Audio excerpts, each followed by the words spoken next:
Everyone, আজকে দেখাবো তোমাদেরকে ছোট মেয়েদের জন্য হেয়ার ক্লিপের একটি ডিজাইন। এর নাম হচ্ছে এমব্রয়ডারি হেয়ার বোজ। তো প্রথমে আমি আগে থেকে ডিজাইনটা করে নিয়েছিলাম কাপড়েতে। ডিজাইনটা করে নিয়েছি, দুটো ডিজাইন করে নেওয়ার পর কাপড়টাকে ফোল্ড করে আঠার মাধ্যমে চিটিয়ে নিয়েছি। চিটিয়ে তার মাঝখানটা দিয়ে সুতোর সাহায্যে সেলাই করে নেওয়ার মতো করে সেলাই করে নিয়েছি।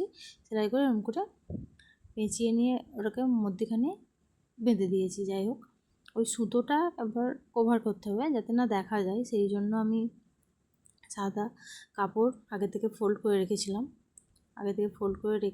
শুকনো করে রেখেছিলাম, তাই ভালোভাবে শুকনো হয়ে গেছে।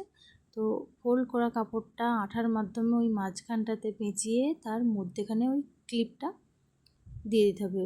এই হেয়ার ব্রোয়ের যে ডিজাইনটা, সেই ডিজাইনের যে ক্লিপটা পাওয়া যায়, সেই ক্লিপটা দিয়ে দিতে হবে। তো সেরকম কিছুই না, যা টাইম লাগে ওই এমব্রয়ডারি ডিজাইনটা করতেই। তো আমাদের এই এমব্রয়ডারি হেয়ার বোস তৈরি হয়ে গেল। কেমন লাগলো অবশ্যই জানিও তোমরা। এরকম আরও নতুন নতুন ভিডিও দেখার জন্য আমার চ্যানেলটিকে সাবস্ক্রাইব করে রাখো। তো আজকে এটুকুই, চলো টাটা।